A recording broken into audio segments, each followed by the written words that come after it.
वाह, कैसे हो?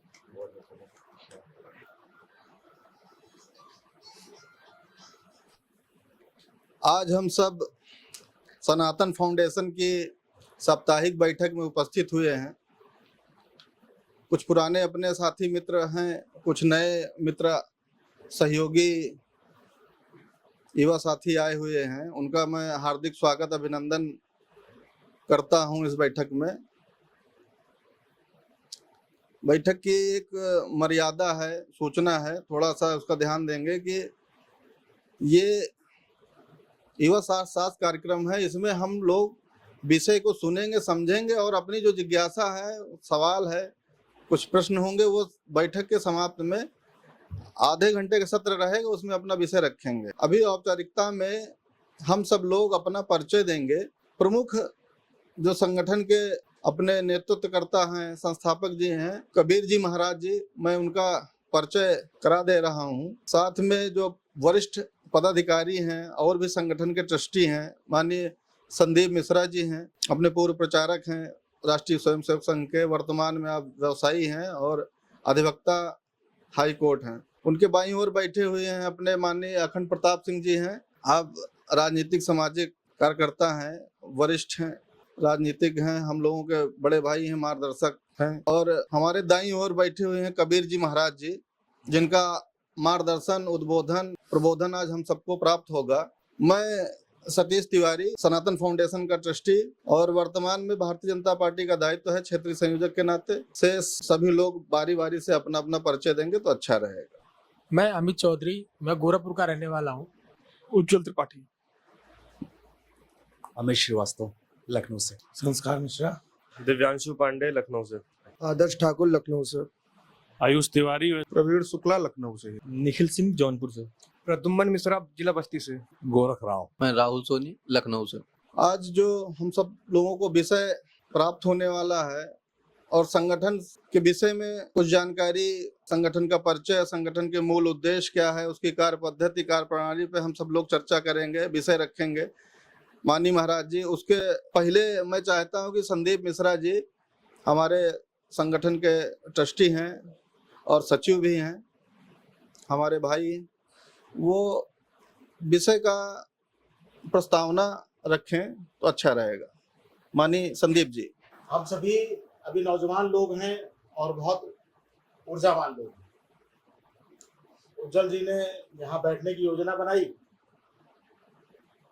उस योजना के निमित्त हम लोग यहाँ बैठे। बैठने का मुख्य विषय सनातन मंथन और इस पर चर्चा। महाराज जी का अपना एक विशाल अनुभव है इस क्षेत्र में। आपने लंबे समय तक काम किया है सनातन संस्कारों के ऊपर। मानव जीवन में जन्म से लेके और मृत्यु तक के जितने संस्कार हैं महाराज जी विस्तार से बताएंगे। उसका आपका अपना एक जीवन लगा के जितना अनुभव एक आदमी कमाता है, आपने 5-10 साल में अपने ऊर्जा से और अध्ययन से वो ज्ञान आपने प्राप्त किया है। उस ज्ञान के कुछ महत्वपूर्ण विषयों पर, चूंकि 1 घंटे में पूरा बताना तो संभव नहीं है कि जीवन भर का अनुभव 1 घंटे में महाराज जी आपको बता देंगे, लेकिन कुछ विषयों पर प्रकाश डालेंगे। और हम सब पढ़े लिखे लोग हैं, तो जिन विषयों पर प्रकाश पड़ जाएगा उस पर फिर अपने ज्ञान से कुछ और अर्जित करेंगे। तो इस विषय पर महाराज जी अपना पूरा विस्तार से रखेंगे विषय। उसके पहले बस 1-2 लाइनें हैं कि हम सब लोग एक ऊर्जावान लोग हैं और एक बड़ी दिशा में काम करने के लिए यहाँ इकट्ठा। अब उस बड़ी दिशा में काम करने के लिए और एक बड़ी योजना के लिए काम करने के लिए अपने मन को और अपनी आत्मा को और अपने शरीर को पूरा समर्पित करना पड़ता है किसी दिशा में। अब उस दिशा में समर्पित करने से पहले, उस दिशा में जाने से पहले उसकी पूरी योजना बनानी पड़ती है और उस योजना के लिए कुछ लोगों को बैठना पड़ता है और एक कार्य पद्धति देनी पड़ती है। तो उस निमित्त हम लोग बैठे हैं। एक अच्छी योजना, अच्छा संगठन विस्तार, अच्छे लोग उसमें कैसे जुड़ सके। हम 10 लोग, 15 लोग यहाँ बैठे हैं, कल ये 3 हजारों की और लाखों की कैसे हो सके, उसके निर्माण में हमारा क्या सहयोग हो सकता है, समाज निर्माण में हम क्या सहयोग कर सकते हैं, स्वयं के निर्माण में हम क्या सहयोग कर सकते हैं, अपने परिवार के निर्माण में हम क्या सहयोग कर सकते हैं। ये सारे विषयों को महाराज जी बहुत विस्तार से बताएंगे। तो निवेदन यही है कि बहुत ज्यादा समय नहीं लेंगे, महाराज जी अपना पूरा विषय रखेंगे। तो हम सब अपना फोन जो है वो साइलेंट कर लें। 1 घंटा कोई ऐसा नहीं है कि दुनिया किसी की हिल जाएगी। 1 घंटा मोबाइल नहीं उठाएंगे तो हमको लगता नहीं कि इसमें कोई ऐसा है जो आज ही बर्खास्त हो जाएगा जीवन से, कुछ नहीं होगा 1 घंटे में। तो 1 घंटा अपना मोबाइल एकदम जो है साइलेंट मोड पे डालें और स्क्रीन को पलट के रख दें, ऐसे ही जैसे हमने रखा है घुमा के रख दें। उसे क्या है ना कि मान लो घुर घुर भी करेगा तो दिखेगा नहीं, क्योंकि दिखेगा तो मन करेगा उठा लेने का। मन चंचल है और हम लोग कलयुग में जी रहे हैं, कलयुग में और मन चंचल हो गया।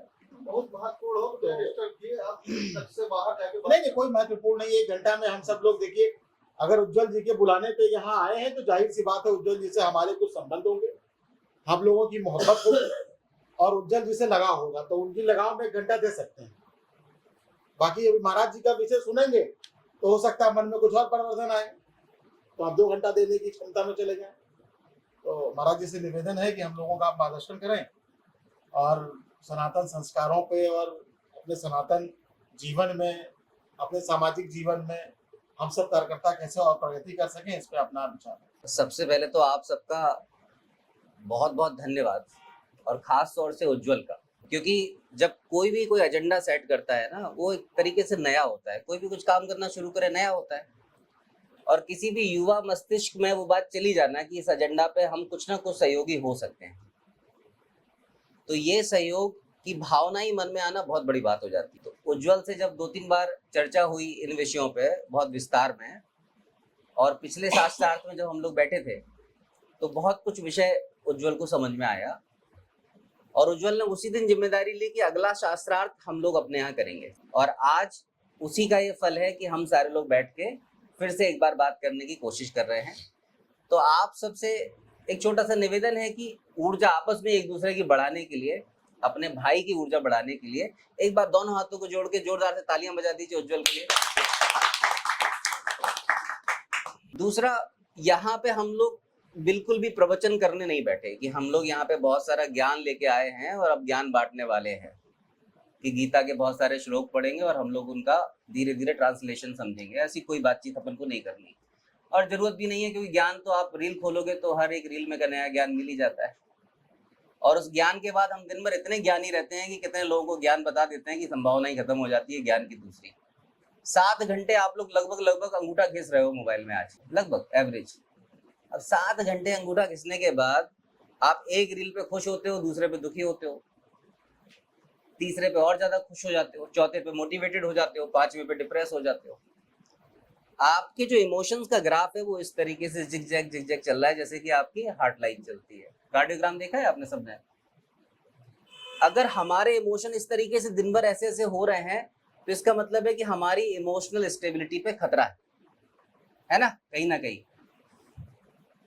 अब ये खतरा कम होने वाला है या बढ़ने वाला है, आप लोग अगर वर्तमान चीजों को देख पा रहे हो कि हम जितने आज भावनात्मक रूप से कमजोर हो रहे हैं, ये और कमजोर होंगे या धीरे धीरे मजबूत होते जाएंगे।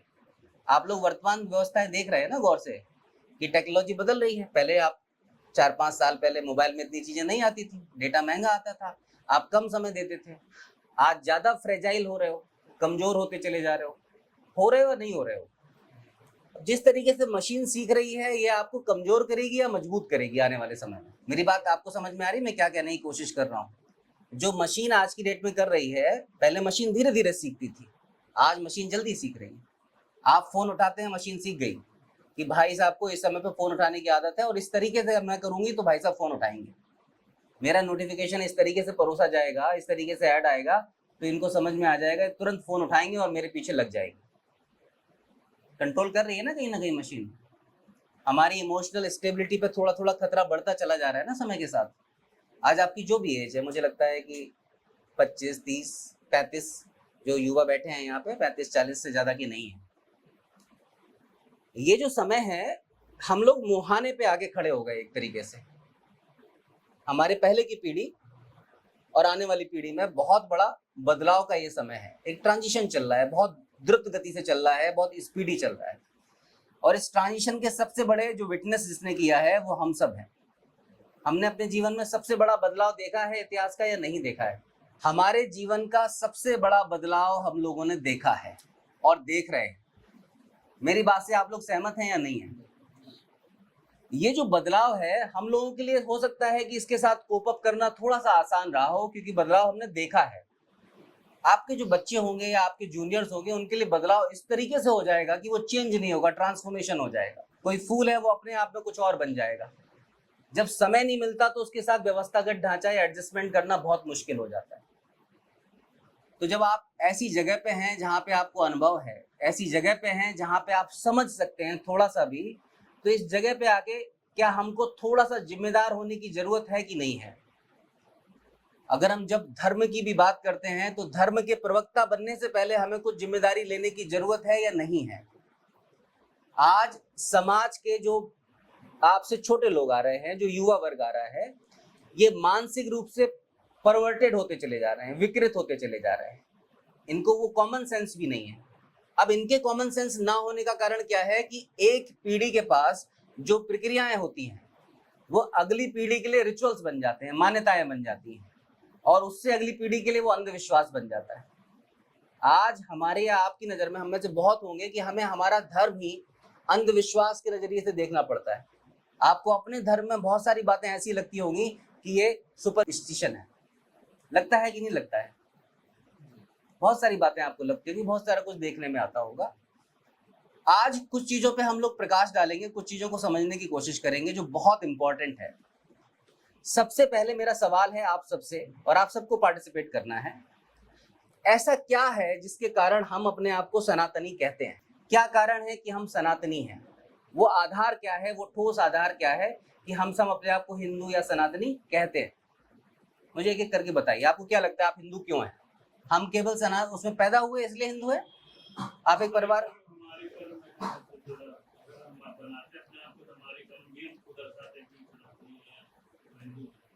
ओके, और कोई? सभी बताओ ना थोड़ा, हम सब हिंदू हैं, हम क्यों हिंदू हैं? बताओ आधार क्या है, कैसे कहते हैं कि हम सब सनातनी हैं? वो क्या ठोस वजह है जिसके कारण हम सब मानते हैं कि हम सनातनी हैं? मुझे लगता है कि हम यहाँ पर बैठे हुए हैं, सबसे बड़ा सवाल यही है, हम आपसे क्वेश्चन कर पा रहे, सवाल उठा पा रहे हैं अपने धर्म को लेकर, अपने संस्कार को लेकर। यही दर्शाता है सनातनी। बाकी किसी मजहब, किसी धर्म में आपको ये अलाउ नहीं है कि आप सवाल उठा सकते। You have to do that. आपको ये करना है, आप सवाल नहीं उठाओगे। आपको बात की नमाज पढ़ना है, क्यों पढ़ना है, सवाल नहीं उठाओगे। तमाम चीजें हैं। अच्छा, इनके अनुसार जो आजादी है इस तरह के सवाल पूछने की, वो मुझे बताती है कि हम सनातनी हैं। एक्सप्लोरेशन की आजादी देता है सनातन। और कोई कारण बताइए? क्यों? हमें तो पता होना चाहिए मैं हिंदू क्यों हूं। नहीं पता होना चाहिए। आधार कुछ तो होगा, ऐसा आधार, कुछ तो धाराएं मिली होगी हमें। ये सारे जो आप कह रहे हो गलत नहीं है बात। आपने जो बोला कर्म के कारण, आपने बोला कि क्वेश्चन पूछने के जो हमारे पास अपॉर्चुनिटी, आजादी है, जो फ्रीडम ऑफ आस्किंग क्वेश्चन है, उसके कारण हम सनातनी हैं। कोई ऐसी मजबूत वजह जरूर होगी जिसके कारण हम सनातनी या वो लोग सनातनी कहलाते हैं जो ये काम करते हैं। कुछ तो ऐसा होगा। संस्कार, कोई प्रोसेस वाली बात हो गई। और कुछ? विशेष जीवन जीने की पद्धति, विशेष जीवन जीने की पद्धति, जो डेली की रोजमर्रा का शेड्यूल है, सुबह उठ के शाम तक अपना काम करते हैं, वो पद्धति जब हम हिंदू परिवारों में हम जन्म लेते हैं तो वो पद्धति हमें सिखाती है कि सनातन जो हम लोग समझते हैं। चलो आज हम क्या करें? और वही कर्मकांड जो आप कहते हैं जी। सबसे बड़ी बात, हम लोग हिंदू हैं तो हम लोगों को ये खुद देखना चाहिए कि हम लोगों का क्या, हम लोगों का कर्तव्य है, हम लोगों को क्या करना चाहिए, क्या पहनना चाहिए, क्या खाना चाहिए, सुबह उठ के पूजा करनी चाहिए, टीका लगाना चाहिए। ये भी सबसे बड़ा कर्तव्य है। हम हिंदू हैं, खा रहे हैं। लेकिन ये बताओ, क्या हम टीका नहीं लगाएंगे तो क्या हम हिंदू नहीं होंगे? नहीं, ऐसा नहीं। हम जैसे धोती कुर्ता नहीं पहनेंगे तो क्या हम हिंदू नहीं होंगे? नहीं। कुछ तो और भी वजह होगी ना, कुछ गूढ़ वजह होगी जिस कारण से जो टीका लगाता है वो भी सनातनी है, जो टीका नहीं लगाता है वो भी सनातनी है, जो भगवान को मानता है वो भी सनातनी है, जो भगवान को नहीं मानता है वो भी सनातनी है। ऐसी क्या बेस है? हमें लगता है कि सनातनी वजह है जो पूरे भारत जैसे सब लोग जैसे बैठे हैं, सिर्फ सबको पता है कि सनातनी कुछ चीज है, सिर्फ पता है, ठीक है, और किसी को ठोस वजह से होना, ये सब किसी को जानकारी नहीं है क्या सनातनी। हमको बता दिया हमारे जी ने कि भगवान बुद्ध ने एकादशी है, पूजा जा रहा है, ठीक है, और हमको बता दिया कि ये कर्म करना है, ये टीका लगाना ही हिंदू धर्म में है, और ये तो हम लोग सभी जानते हैं कि धर्म में हिंदू में है, लेकिन हिंदू बटे बटे हैं, ठीक है। तो किसी को ठोस वजह नहीं पता कि हम कहीं पे बहुत बड़ी चर्चा, जैसे यहीं पे चर्चा हो रही, तो ये भी समझ रहे हैं, लेकिन किसी को नहीं पता है कि क्या सनातन है। तो सबको पता है कि पूजा करती है, कोई धर्म नहीं है ना, और ना सनातन की ठोस वजह इसका अंत और आज नहीं है। ये जब से सृष्टि की रचना हुई है उस समय से ही, अगर हम लोग राम वो उनकी बात करते हैं, ये शुरू से आ रहा है सनातन। अभी तक ये धर्म नहीं है, मुस्लिम धर्म नहीं, ईसाई धर्म है, भगवान से हिंदू धर्म नहीं है, सनातन धर्म नहीं है। भगवान सनातन। जीवन जीने की पद्धति। आपका नाम राहुल? राहुल जी, देखो बहुत अच्छी बात देखो यहाँ पे एक समझ में आती है। जैसे हम लगभग सभी लोगों को क्लू नहीं है कि हम क्यों सनातनी हैं, हमें कोई आइडिया नहीं है कि क्यों हम कैसे। लेकिन राहुल जी ने क्या किया, हम सब ने जवाब दिया। राहुल जी ने क्या किया, सवाल पूछा। राहुल जी ने वो वजह बताई कि हमें बता दिया। और यही बात मैंने शुरुआत में बोली थी कि एक पीढ़ी की प्रक्रियाएं, अगली पीढ़ी की मान्यताएं, और उसके बाद विकृति बननी शुरू हो जाती है, अंधविश्वास बनना शुरू हो जाता है। हमने बहुत लंबी श्रृंखला देखी है अंधविश्वास की, मतलब कई सारी जो शताब्दियां हैं वो हमने ऐसे ही गुजारनी, केवल अंधविश्वास में अंधविश्वास में अंधविश्वास में। आज वो समय है कि हमारे पास ठोस वजह होनी चाहिए। आज वो समय है कि हमें पता होना चाहिए कि हम क्यों सनातनी हैं। अब हम आते हैं पॉइंट पे, जिस बात से हमने सवाल उठाया कि हम क्यों सनातनी हैं, इस बात को हमें समझना पड़ेगा। दो चीजों का आजकल बोलबाला है, एक साइंस का और टेक्नोलॉजी का, है ना। हम सभी साइंस समझते हैं, टेक्नोलॉजी समझते हैं। साइंस क्या होता है, साइंस समझते हैं, साइंस क्या होता है? जो सिद्ध करके दिया जाए और जो डिस्कस करके वो साइंस है। साइंस का मतलब किसी भी विषय में आपका विशेष ज्ञान होते चले जाना, इंद्रिय ज्ञान से भी, इंद्रिय के बियॉन्ड भी ज्ञान आपका होता चला जाना, वो साइंस है, ठीक है। साइंस किसी चीज को अगर किसी स्ट्रक्चर में डाल दिया जाता है, उस ज्ञान को जैसे किसी स्ट्रक्चर में डाल दो, आपको पता लग गया कि हम फोटो खींचने वाली डिवाइस बना सकते हैं, पता है आपको। लेकिन जब तक आप कुछ मशीन नहीं बनाएंगे, टेक्नोलॉजी नहीं बनाएंगे, तो साइंस का क्या यूज है। मतलब साइंस आपकी समझ तक लिमिटेड है, लेकिन उसका प्रैक्टिकल आपकी जिंदगी में यूज नहीं हो पाता है, उसको टेक्नोलॉजी बोलते हैं। आज अगर हमें अपने आप को सनातनी कहना है तो सबसे पहले हमें रूट में जाना पड़ेगा। ये जानना पड़ेगा कि हम सनातनी क्यों कहलाते हैं। हमारे पूरी की पूरी परंपराओं में जो साइंस है, जो जानने की कला है, जिसको हम देखने की कला बोलते थे, उसको हमने दर्शन बोला है। दर्शन का मतलब फिलॉसफी अंग्रेजी शब्द है, वो उसको बांध देता है एक दायरे में बांधता है। लेकिन दर्शन का मतलब होता है कि आप देख रहे हो, एक एक चीज को गूढ़ तरीके से देख रहे हो। हमारे पूरी की पूरी परंपरा में 6 दर्शन बहुत ज्यादा प्रमुख हैं, जिनको हम षट दर्शन भी बोलते हैं। आप लोगों को पता है? तो अभी पता करो, क्योंकि षट दर्शन, जो भी लोग ये षट दर्शन में विश्वास रखते हैं, वो सारे के सारे सनातनी कहलाते हैं। जो 6 दर्शन है, मतलब इस तरीके से हम अपने धर्म को देख सकते हैं, इस तरीके से हम अपने आसपास की पद्धतियों को समझ सकते हैं, इस तरीके से ऊर्जा के क्रम को हम समझते हैं। वो दर्शन, वो देखने की कला जिनके भी पास है, वो जिसको मानते हैं, वो षट दर्शन कहलाता है। अब ये जो 6 दर्शन हैं, ये 6 दर्शन में आस्तिक और नास्तिक दर्शन दोनों आते हैं। आस्तिक का मतलब क्या हुआ? भगवान को मानते हैं? नहीं। दर्शन में जब है तो वेदों को हमारी पूरी की पूरी संस्कृति का सोर्स माना गया है। वो दर्शन जो वेदों को मानते हैं वो है आस्तिक दर्शन। वो दर्शन जो वेदों को नहीं मानते हैं वो है नास्तिक दर्शन। आपके आस्तिक दर्शन में 3 दर्शन प्रमुख हैं। सबसे पहला दर्शन जो है आपका, वो है सांख्य। सांख्य दर्शन है, ये कपिल मुनि जी ने पूरा का पूरा दर्शन दिया था। अब सांख्य के भी 2 विभाग है, एक सांख्य है, दूसरा योग है। कपिल मुनि ने सांख्य दिया और योग दिया पतंजलि जी ने। आज का जो हम पूरा का पूरा डिस्कशन करेंगे, वो थोड़ा सा डिस्कशन को हम सांख्य का बेस बनाएंगे। हम सांख्य को पूरी तरीके से समझेंगे नहीं, लेकिन सांख्य को आधार बनाएंगे और कोशिश करेंगे कि हमारे दिमाग में वो क्यूरियोसिटी आ जाए कि हम अपनी संस्कृति को समझने की कोशिश करना शुरू कर दें। मेरी बात समझ रहे हैं आप लोग? ठीक है। हमने 2 सूत्री बात उठाई। क्या उठाई? कि हमने साइंस और टेक्नोलॉजी को समझा। जब दर्शन की बात करते हैं तो दर्शन मतलब देखने की कला विकसित कर देता है, पूछने की कला विकसित कर देता है। 17वीं शताब्दी के आसपास जब साइंस का एक्सप्लोरेशन शुरू हुआ, तब डार्विन ने बहुत सारे सिद्धांत दिए, वो मेटाफिजिक्स तक चले गए। हमारे दर्शन में जब सांख्य की बात करते हैं तो मेटाफिजिक्स को बहुत दूसरे तरीके से समझाया गया है। हम जो विज्ञान की आज बात कर रहे हैं, वो विज्ञान सांख्य में बहुत पहले बता दिया। सांख्य दर्शन अगर आप थोड़ा सा भी समझोगे, आपको लगेगा कि आज का जो विज्ञान है वो उसके सामने अदना खड़ा होता है। सांख्य में 2 तत्वों को बहुत बड़ा बताया है, एक पुरुष को, दूसरा प्रकृति को। पुरुष और प्रकृति हम सबने सुना है।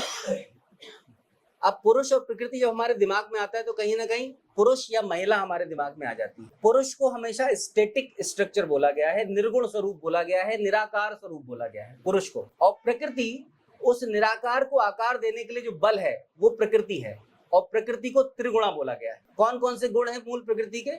सत रज तम, यही गुण है। ये गुण बहुत विस्तार में फिर व्यापक हो जाते हैं, आपकी नाड़ियां बन जाती हैं यही गुण, एटम के न्यूक्लियस में जाके इलेक्ट्रॉन प्रोटॉन न्यूट्रॉन बन जाते हैं, ब्रह्मा विष्णु महेश बन जाते हैं, यिन यांग और येन बन जाते हैं, आदि पिंगला सुषुम्ना बन जाते हैं, तंत्र मंत्र यंत्र बन जाते हैं। यही वो 3 गुण हैं जो सब में विद्यमान है। ये पुरुष और प्रकृति में कब बताया? सांख्य में। और हम कब पढ़ रहे हैं इसको? आज पढ़ रहे हैं मेटाफिजिक्स में, कि न्यूक्लियस में, एटम के न्यूक्लियस में इलेक्ट्रॉन प्रोटॉन न्यूट्रॉन होते हैं। सांख्य के बाद जो दर्शन है वो है मीमांसा, वो है न्याय और मीमांसा। ये वो दर्शन है जो वेदों में मानते हैं। फिर आते हैं जैन, बौद्ध और चारवाक। जैन दर्शन है ना आपका, बौद्ध दर्शन है, बौद्ध बोलते हैं हम तो है ही नहीं सब सनातनी, लेकिन षट दर्शन जो हम बौद्ध में भी विश्वास रखते हैं तभी हम सनातनी हैं। षट दर्शन की बात कही गई, लेकिन हम सब लोग एक दर्शन को और समय के साथ समझेंगे, वो है हमारा सिख दर्शन। क्योंकि सिख धर्म का जो पूरा का पूरा डेवलपमेंट हुआ वो हमारे ही रिलीजन में हुआ। तो जैसे जैसे हम आगे बढ़ेंगे, जब शिक्षण प्रशिक्षण के कार्यक्रम अपने शुरू करेंगे, तो हम षट दर्शन से सप्त दर्शन पे अपनी बात को आगे बढ़ाएंगे। आज बहुत मूलभूत तरीके से सांख्य को केंद्र बनाने का एजेंडा क्या है यहाँ पे, क्योंकि सांख्य में जो बातें कही गई हैं उन्हीं बातों पे आज हर जगह वाद विवाद चल रहा है। सांख्य में जो केंद्र, जो सम्मिलित किए गए हैं विषय, जो कपिल मुनि ने बातें कही और बाद में योग ने उनको प्रैक्टिकल स्ट्रक्चर दिया पतंजलि के माध्यम से। पतंजलि ने योग के माध्यम से पूरा का पूरा उनको स्ट्रक्चर दिया, हठ योग और जो अष्टांग योग की पूरी व्यवस्थाएं बनाई।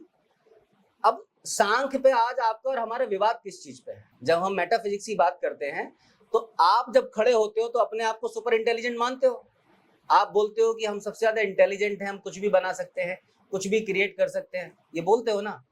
आज आपके पास और हमारे पास सबसे बड़ी ताकत क्या है कि हम अपने स्ट्रक्चर को रीडिफाइन कर सकते हैं, रीजनरेट कर सकते हैं, अपने आप को रिजुविनेट कर सकते हैं। मेरी बात समझिएगा मैं क्या कहना चाह रहा हूं। आपके पास एक ऐसी क्षमता है जिस पर आपका नियंत्रण नहीं है, लेकिन वो आपके पास है। आप किसी भी चीज को कंज्यूम करते हो, आपका जो सिस्टम है, सॉफ्टवेयर है, वो कुछ समय के बाद इसको आप में कन्वर्ट कर देता है। जैसे एक कुछ भी खाया आपने, केला खाया, तो वो केला कुछ समय बाद केला नहीं रह जाएगा, क्या बन जाएगा? वो अमित बन जाएगा। आज ये खाते खाते खाते खाते हम इतने बड़े हो गए। मतलब इसका मतलब है हम जो भी चीज कंज्यूम कर रहे हैं वो समय के साथ हमें बनाती चली जा रही है। बना रही है, नहीं बना रही है। ये इंटेलिजेंस हमारे पास है, लेकिन इसका आभास नहीं है हमें, मतलब हमारा नियंत्रण नहीं है इस पर। ये इंटेलिजेंस है तो एग्जिस्ट तो करती है, कि ये इंटेलिजेंस कुछ ना कुछ बना देती है। फॉर एग्जाम्पल, हम प्रैक्टिकल चीजों की एग्जाम्पल लें कि आपको अपनी जिंदगी में अपनी शक्ति बढ़ानी है। सपोज करो अच्छा दिखना है आपको, गुड लुक करना है, आपका बॉडी शेप अच्छा होना चाहिए आपका। आप कुछ समय के बाद अपने आप को एक प्रोसेस में डालोगे।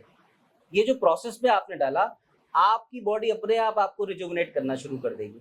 आपने जो इंटेंशन रखा, जो संकल्प रखा, उस संकल्प के हिसाब से आपकी फेशियल मसल, बॉडी की मसल, बॉडी का जो ग्लो है वो अपने आप धीरे धीरे क्या होगा, आपके अंदर इकट्ठा होना शुरू हो जाएगा। इसका मतलब ये है कि आपकी बॉडी या आपका मन जो भी आपके पास है वो आपको एक तरीके से नया स्ट्रक्चर देने के लिए क्षमता रखता है, कैपेबल है। यही तो बात हुई। हम कुछ भी अपनी जिंदगी में करना चाहे कर सकते हैं या नहीं कर सकते हैं। हम किसी भी चीज को मोटिवेटेड होते हैं जब किसी वीडियो को देख के, तो हमें लगता है हम भी कर सकते हैं। We can do anything, nothing is, हम यही देखते हैं कि नथिंग इज, और इम्पॉसिबल का मतलब क्या देखते हैं? I am possible. ये आई एम पॉसिबल वाली थ्योरी यहीं से आती है कि हमारे पास वो मैकेनिज्म है, वो सॉफ्टवेयर है कि हमें कुछ भी क्रिएट करने के लिए पुश कर सकता है। कंडीशन ये है कि हम सही प्रक्रिया में अपने आप को लगाएं। क्या हम इस बात से सहमत हैं कि नहीं? नाउ वर्तमान सिनेरियो में आपसे हमसे एक दूसरा बहुत बड़ा जाइंट खड़ा होता चला जा रहा है। मैं जो कह रहा हूं आपको रिलेट कर रहे हो, थोड़ा बहुत समझ में आ रहा है आपको? ये मशीन क्या कर रही है, हम सबका रिप्लेसमेंट धीरे धीरे अपने आप को बनाती चली जा रही है। एक ही क्षमता हमारे पास ऐसी थी जो ऑटो प्रोग्रामिंग करने की, किसी भी चीज को अपने आप समझ के हम उसको अपने आप कंपाइल कर लेते थे, जिसको हम बोलते हैं न्यूरल अरेंजमेंट। आपके जो ब्रेन के न्यूरॉन्स हैं वो अपने आप अरेंज होके एक कॉम्प्लिकेटेड सॉफ्टवेयर अपने आप बनाने में सक्षम थे। मतलब आपको एक तरीके का स्ट्रक्चर देने में सक्षम थे। जैसे आप कुछ दिन अच्छा काम करोगे, आपको अच्छे परिणाम मिलेंगे, तो आप क्या करोगे समय के साथ, वो स्ट्रक्चर बन गया ना। जैसे छोटा सा एग्जांपल, आप गाड़ी चलाना सीखते हो, आपको नहीं आती, आप सीखते हो, सीख जाते हो, क्या फिर आपको बार बार ब्रेक लगाने के लिए सोचना पड़ता है? सिचुएशन आती है, ब्रेक अपने आप लगता है कि नहीं लगता है?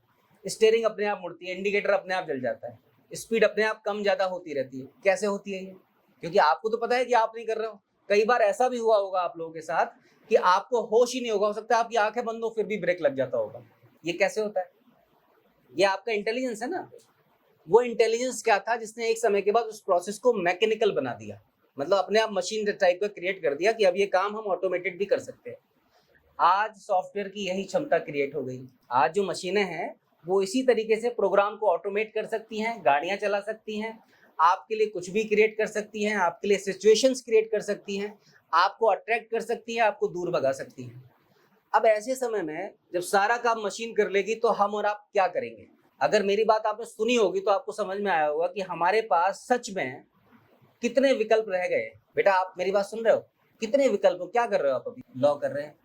अब लॉ में जितनी भी प्रैक्टिसेस होती है, आप नोटिस बनाते हो, संदीप जी तो गवाह है, आर्टिफिशियल इंटेलिजेंस यूज कर रहे हैं। जब भी किसी नोटिस का रिप्लाई करना होता है, इंस्टेंट बनाता है, एक्यूरेट बनाता है, आपको अमेंडमेंट्स भी नहीं करने पड़ते। इसका मतलब कि रिप्लेसमेंट धीरे धीरे तैयार हो रहा है। हम क्या करेंगे भविष्य में? ये जो अब हम शास्त्रार्थ करने की कोशिश कर रहे हैं, सबसे पहला इसका उद्देश्य यही है कि जो वर्तमान सिचुएशन है इसके लिए हमें अवेयर होने की जरूरत है। हम जो भी बात कर रहे हैं वर्तमान व्यवस्था में, अगर हम सच में अपने आसपास को नहीं देखेंगे तो 1-2 साल बाद हम इररिलेवेंट हो जाएंगे। इररिलेवेंट का मतलब है कि अब आपको इस दुनिया को आपकी जरूरत नहीं है। अभी भी आपको लगता होगा बहुत सारी जगह, कई बार दिन में ऐसा लगता होगा मैं तो किसी काम का ही नहीं। देखो स्माइल आई सबके चेहरे पर, लगता है।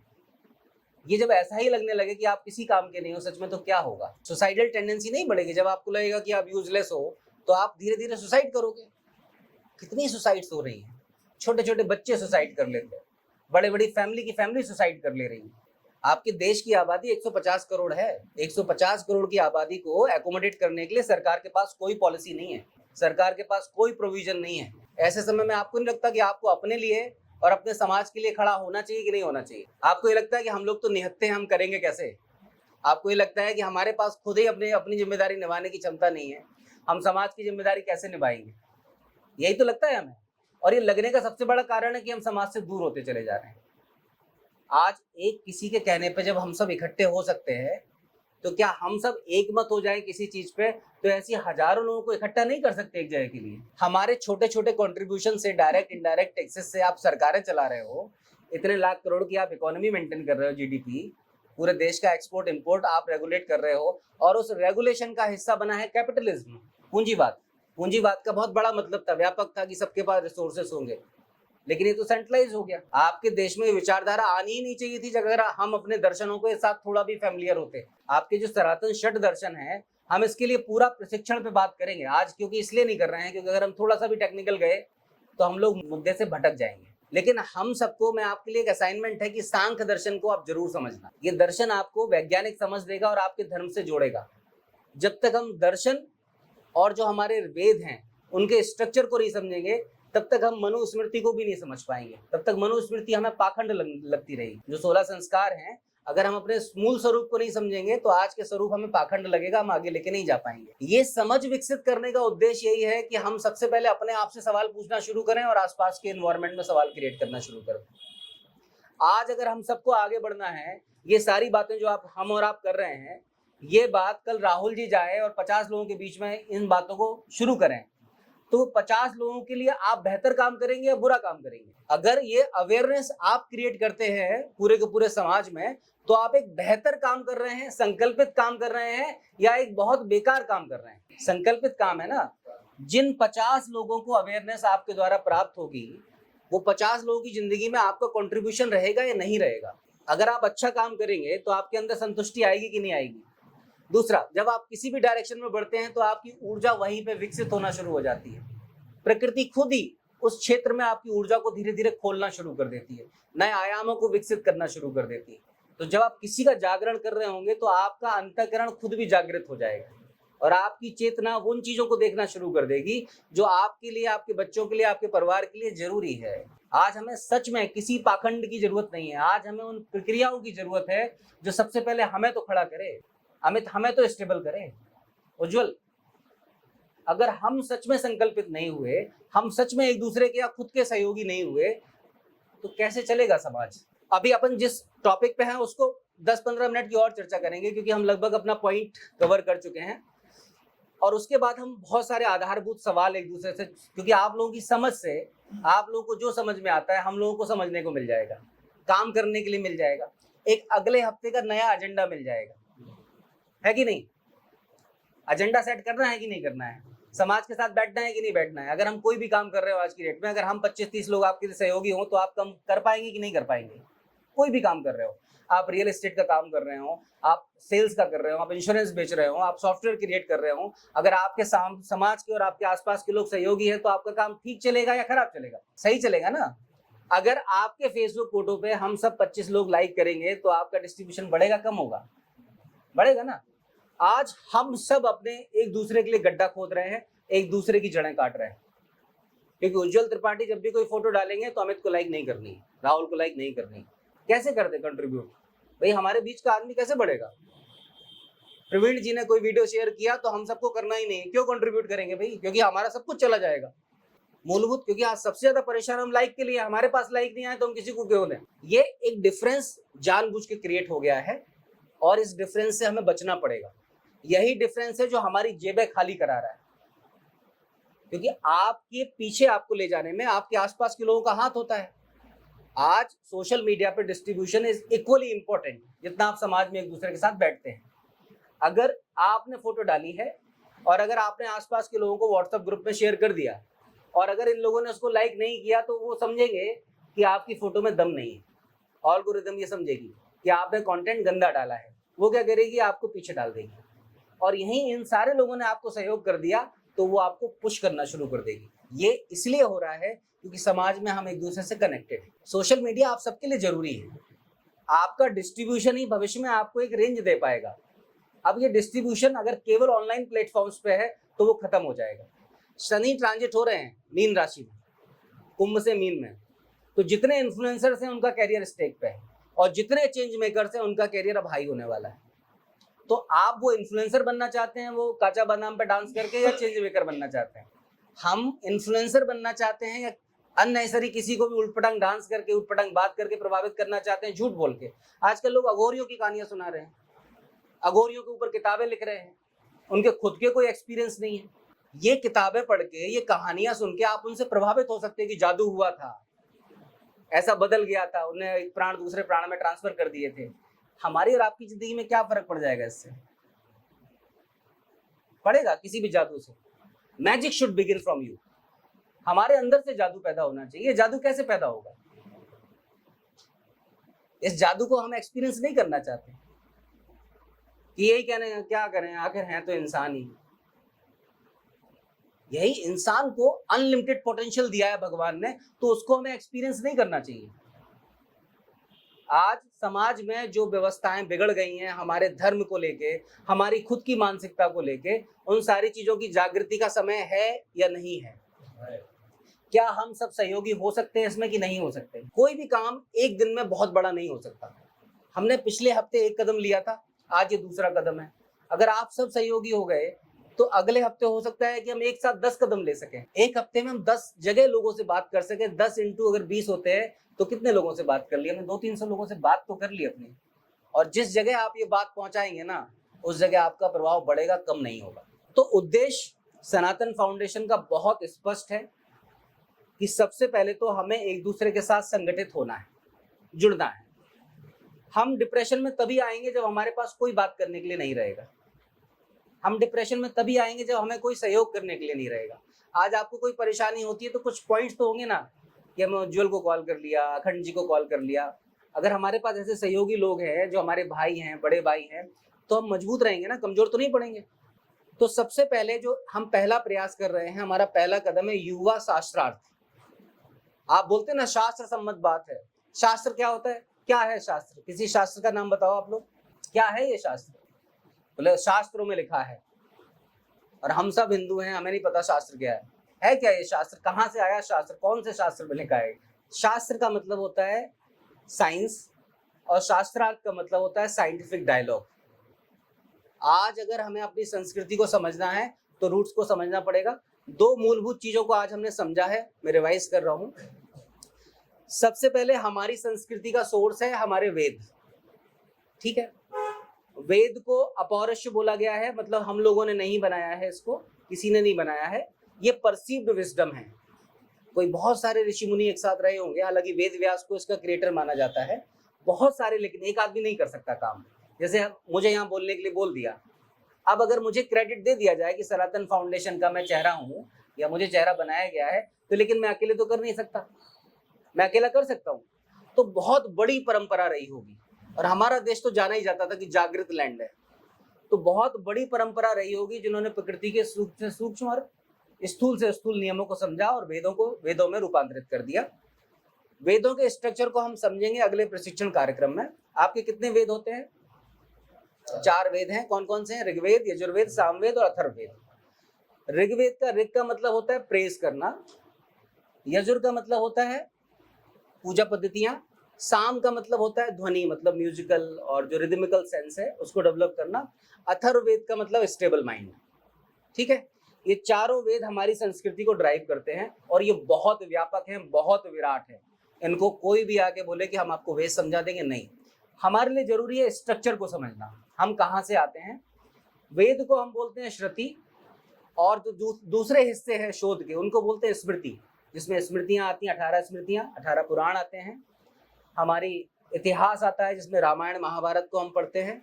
आगमास को पढ़ते हैं। आगमास में प्राण प्रतिष्ठा के नियम दिए हैं कि आपके यहाँ जब मंदिर बनता है तो हमें तो लगता है कि मूर्ति हम लगा देते हैं, मंदिर बन जाता है, लेकिन ये उससे कहीं ज्यादा गहरी बात है, जिसमें 77 नियम तो केवल और केवल शक्ति की स्थापना के हैं, 28 शिव की स्थापना के और 108 विष्णु की स्थापना के हैं। उसके बाद हमारे पास आते हैं सिद्धांत। सिद्धांत बहुत व्यापक हैं, अलग अलग ऋषियों ने बहुत ज्यादा इसको वर्णन दिया है। इनके बाद से शोध होना हो गया है बंद। अगर ऋषि मुनियों की परंपरा चल रही होती तो वो कलेक्शन धीरे धीरे बढ़ता रहता, लेकिन हम धीरे धीरे इन सभी के बारे में संक्षिप्त में समझेंगे।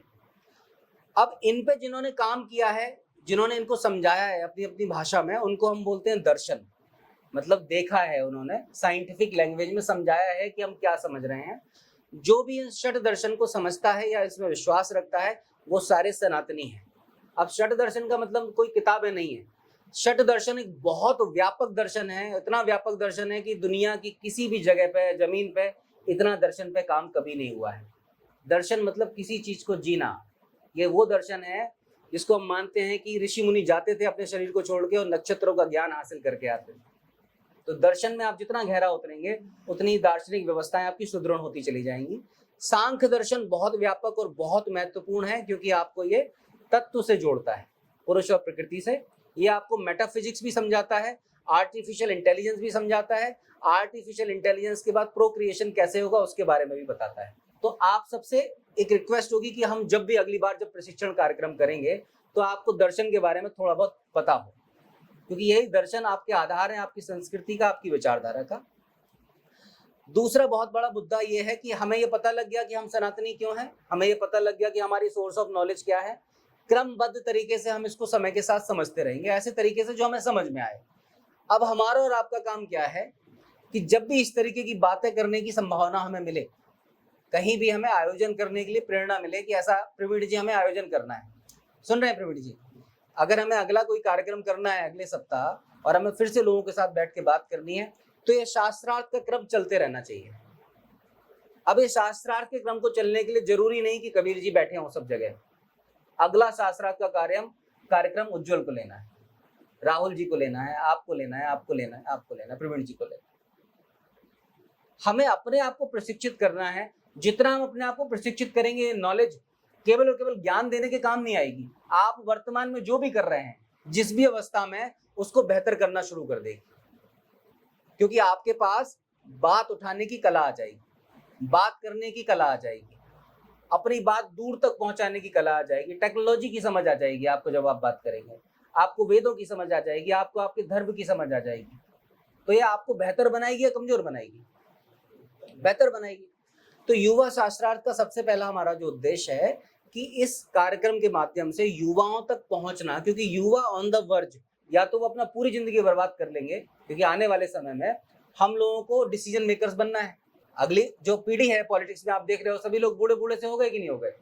मतलब मोदी जी के जाने का समय आ रहा है कि अभी मोदी जी वापस से आएंगे? जा रहा है, उम्र दराज हो रहा है। अमित शाह जी उम्र दराज हो रहे हैं, तो किसी ना किसी को सत्ता तो संभालनी है। अब ये सत्ता उनके हाथों में जाना चाहिए जिनके पास समझ ही नहीं है, या उनके हाथों में जाना चाहिए जो लगातार काम कर रहे हैं अपनी समझ को विकसित करने में। आप लोगों का सहयोग नहीं होना चाहिए आपके देश की राजनीति को परिवर्तित करने में। सत्ता परिवर्तन हो या ना हो, पार्टी बदले या ना बदले, आदमी तो बेहतर पहुंचने चाहिए ना। आदमी तो ऐसे पहुंचने चाहिए जो आपकी बात समझे, आपकी बात करे। नहीं पहुंचने चाहिए ऐसे। आदमी तो ऐसे होने चाहिए जो भविष्य को देखें। आपकी जॉब्स, परमानेंट जॉब्स खत्म होने वाली। क्यों खत्म होने वाली? क्योंकि गिग्स आ गए हैं। गिग्स का मतलब कॉन्ट्रैक्ट पर जब आप काम करने के लिए तैयार हो तो क्यों कोई आपको परमानेंट जॉब देगा? आप देख लो, पूरा माहौल बदल गया। चाहे वो टैक्सी ड्राइवर हो, डिलीवरी बॉयज हो, या ऑनलाइन जो सॉफ्टवेयर काम करते हो, कॉन्ट्रैक्ट लेके काम करते हो, सब कुछ गिग्स पे हो गया। तो इसका मतलब गिग्स कल्चर अभी बढ़ना है। हमारे पास तो कोई काम बचेगा नहीं करने के लिए अगर देखें, और हमें करना भी नहीं है वो काम, क्योंकि वो लेबर सेंट्रिक काम करने के लिए मशीनें अपने आप को तैयार कर रही हैं। अब आपका काम क्या है? चेतना को जगाना, अपनी भी और अपने आसपास की। हमारी चेतना बेहतर होनी चाहिए कि नहीं? जागरूकता बढ़नी चाहिए कि नहीं बढ़नी चाहिए? हम समाज के लिए, देश के लिए कब सहयोगी हो पाएंगे? जब थोड़ी सी हमारी समझ बढ़ जाए। तो हम सबको इस क्षेत्र में काम करने के लिए या सोचने के लिए, क्योंकि ये कोई काम नहीं है, ये आपका नैतिक कर्तव्य है कि अपने आसपास की सिचुएशन को बेहतर बनाए रखना। नहीं तो मेटाफिजिक्स आपको बहुत, मेटावर्स है, आपको बहुत दूसरी तरफ लेके जा रहा है। ये आपको कमरे में बंद कर देगा। आप जो सड़क पे चलते थे, ये आपके ऊपर लेंस लगा के आपकी सड़क पे आपकी जगह किसी और को चलाएगा। आप जो करेंसी यूज करते थे, वो करेंसी अब आप मेटावर्स में यूज करेंगे। आप यहाँ पे पेट्रोल पंप बाई करने का सपना देख रहे थे, आप मेटावर्स में खरीद सकते हैं। आप वहाँ पे खेतीबाड़ी भी कर सकते हैं, लेकिन वो क्या होगा? सब काल्पनिक होगा। हालांकि है तो सब माया। हम बोलते हैं ना हमारे धर्म में सब कुछ माया ही है, लेकिन ये जो माया है जिसपे आपका थोड़ा बहुत नियंत्रण हो, उस माया पे अभी काम कर लिया जाए। मेटावर्स में तब जाएंगे जब हमारी समझ विकसित हो जाएगी।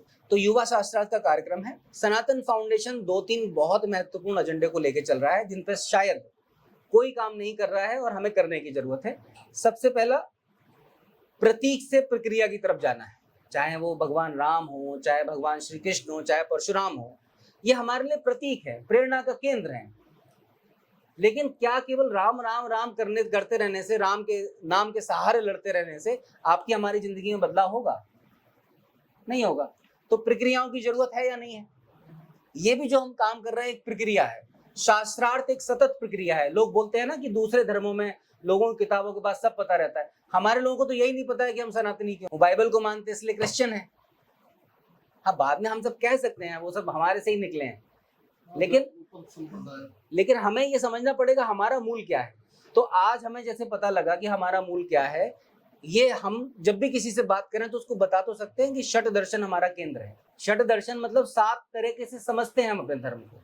7 लोगों ने व्याख्याएं की हैं, इतनी व्यापक व्याख्याएं की हैं कि एक की व्याख्या समझ लेंगे तो आपकी आंखें खुल जाएंगी।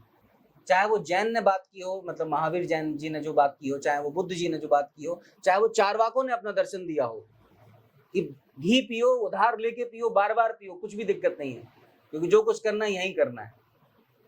जिस दर्शन पे वेस्टर्न फिलोसफी आज सेंटर्ड है, हम सब हजारों साल पहले वो सब लिख चुके हैं। हम सब हजारों साल से उस चीज को वो कर रहे हैं, लेकिन हमारे पास क्या है? सूत्र छूट गए। तो ये समझ को हमें धीरे धीरे अपने पास भी बढ़ानी है और अपने समाज में भी स्थापित करनी है।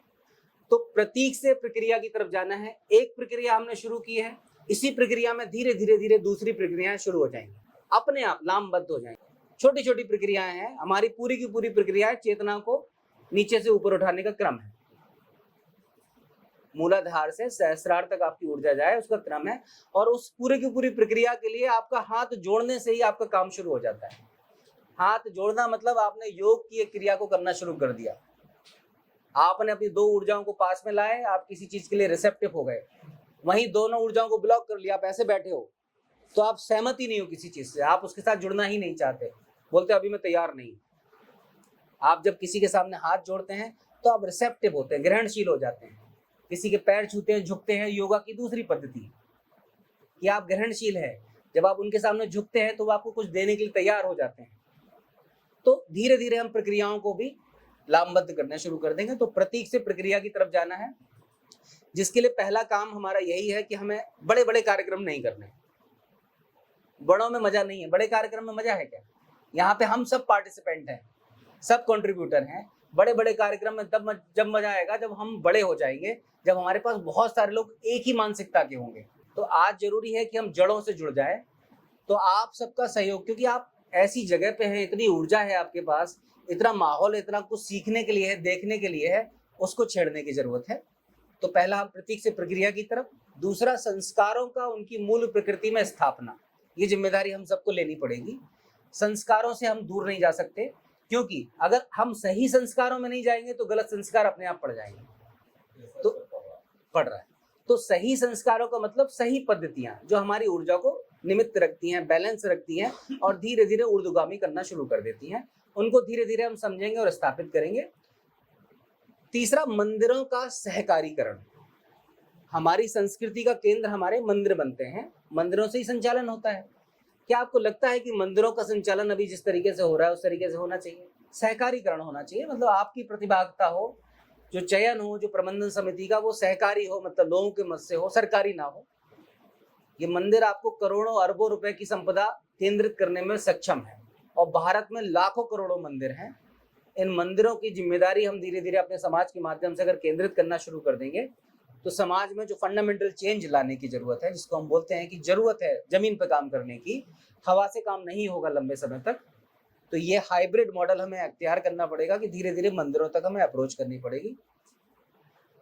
चौथा बहुत बड़ा मुद्दा है, जो लोग आपसे छूटते चले जा रहे हैं, जैसे आप उनको जवाब नहीं दे पाते, आप बोलते हो कि ये शूद्र है, ये एससी है, ये एसटी है। 500 से ज्यादा रियासतें थी भारत में और जिसमें से 400 से ज्यादा पे केवल शूद्र राजा थे। इसका मतलब है शूद्र की जो परिभाषा हमें पता है वो नहीं है। शूद्र और ब्राह्मण में इतना ही अंतर है, ब्राह्मण को मतलब उच्चतम माना गया है, शूद्र को निम्नतम, आप ऐसे ही देखते हो। इतना ही अंतर है कि उनकी समझ का, वो काम आध्यात्म कर रहे हैं या मटेरियलिस्टिक कर रहे हैं, इन्हीं दोनों का अंतर है। तो हम सभी अगर देखें तो एक पैमाने पे, कसौटी पे शूद्र बनते हैं, क्योंकि हमारा सबका जो प्रयास है वो केवल और केवल अपना ही भरण पोषण करने में है, समाज के पूरे 3-2-5 करने में है या नहीं है। तो हमें ये समझना पड़ेगा जिनको हम शूद्र कह रहे हैं उनकी समझ को विकसित, अपनी समझ को विकसित करेंगे तो उनकी समझ को विकसित करते करते धीरे धीरे उनको मंच दे देंगे, वापस से उनको लेके आना है। और इन सारी प्रक्रियाओं के लिए प्रोसेसेस बनाते चले जाना है। जो हम समझ रहे हैं इस ज्ञान को अगर हमने प्रक्रिया में नहीं डाला, जैसे गुरुकुल केंद्र नहीं बनाएंगे तो ज्ञान का केंद्र है, हम लोग कब तक काम करेंगे, कितना काम कर सकते हैं? जैसे अगर आप समझ भी गए तो कितनी जगह जाओगे, हमें कितनी जगह जाओगे? तो आपके पास प्रोसेस होना चाहिए कि डुप्लीकेशन हो, तो वो गुरुकुल जो केंद्र छोटे छोटे हम बना देंगे, वहां से डुप्लीकेशन प्रोसेस शुरू हो जाएगा, जो आपके काम को व्यापकता देंगे और आधार देंगे। तो ये कुछ महत्वपूर्ण उद्देश्यों के साथ हम लोग अपनी संस्था का ये गठन किया है, इन्हीं उद्देश्यों के साथ। और सबसे बड़ी बात है कि हमें सभी का सहयोग मिल रहा है। आप इतने ध्यान से हम लोगों की बातें सुन रहे हो, ये बहुत बड़ी बात, नहीं तो किसके पास समय है? जब सतीश जी ने इन चीजों को समझा और हम लोगों की बातचीत हुई तो उन्होंने पूरा सहयोग देने के लिए समर्पित हो गए। अखंड जी समर्पित हो गए, संदीप जी समर्पित हो गए, उज्जवल हो गए, अमित हो गए, और आप सब जुड़ते चले जा रहे हो। तो हम लोग बहुत बड़े नहीं, हमें वो नहीं करना है कि दिखावा करना है, जमीन पे घुस जाना है। क्या जमीन पे काम करने के लिए हम लोग अपने हफ्ते का, मतलब 7 दिन में से क्या एक दिन भी निकाला जा सकता है 1-2 घंटे के लिए इस तरीके का? जमीन पे जुड़ने के लिए, युवाओं के साथ काम करने के लिए, युवाओं की जागरूकता के लिए क्या हम सब हफ्ते में 2 घंटे निकाल सकते हैं या नहीं निकाल सकते? क्या इस तरीके का आयोजन जहां पर भी आप हैं वहां पर आपका घर हो सकता है, आपके पड़ोसी का घर हो सकता है, किया जा सकता है कि नहीं किया जा सकता है? हम जब किसी के घर पे आयोजन करेंगे तो उसके करीब जाएंगे, दूर जाएंगे? करीब जाएंगे ना। तो हमें लोगों के दूर जाना है, करीब जाना है? करीब जाना है। पूरे के पूरे संगठन में अलग अलग क्षेत्रों में प्रभार अपने आप आवंटित होने शुरू हो जाएंगे। जैसे जैसे हम गतिविधि पकड़ेंगे, प्रभार, आपके प्रभार का, आपके सोशल मीडिया प्रेजेंस का, आपके खुद की व्यक्तिगत आप कैसे उन्नति करो, इसके पूरी की पूरी जिम्मेदारी संस्था अपने आप धीरे धीरे मेंटेन करना शुरू कर देगी। क्योंकि जरूरी है, जब कोई काम कर रहा है, कंट्रीब्यूट कर रहा है, तो उसका स्केल बढ़ना चाहिए, और वो समझ के साथ कर रहा है। जब स्केल बढ़ेगा तो उसका प्रेजेंस भी जाना चाहिए। तो हमारे पास एक बहुत अच्छा लक्ष्य भी है कि अगर हम अच्छा काम कर ले गए तो हो सकता है कि हम लोग सहयोगी हो सकें 2027 के इलेक्शन में। सहयोगी मतलब आप विचारधारा के साथ सहयोगी होगे ना आप। जब आप समझ के साथ पार्टिसिपेट करोगे, किसी को सहयोग करोगे, तो स्थितियां बदलेंगी, बिगड़ेंगी तो नहीं ना। आज तो हम अंधभक्ति में लगे हैं, आज हमें पता नहीं है ना हम किसके साथ क्या कर रहे हैं, सही है कि नहीं, ये पॉलिसी गलत है कि नहीं है, ये अध्ययन कौन करेगा? आप करोगे कि हम करेंगे? हम सब करेंगे ना इसको, किसी एक का तो काम नहीं है। तो हम सबको जागरूकता के साथ प्रेजेंस अपना एम्पलीफाई करना है कि जहां पर हम बात करें वो लॉजिकल हो, बिलीफ पे बेस्ड ना हो, क्यूरियोसिटी बेस्ड हो, हमने रिसर्च करके आए हो, बात करने से पहले हमने उस पर शोध कर रखा हो। इतना तो कर सकते हैं कि नहीं कर सकते? तो यही उद्देश्य है और इन्हीं उद्देश्यों के साथ आप सबका सहयोग अपेक्षित है और एक क्रम बना रहे हैं, एक परंपरा बना रहे हैं, क्योंकि परंपरा तो हमारी बहुत ऐतिहासिक है। हम सबको बस जाके उस सीरीज में अपने आप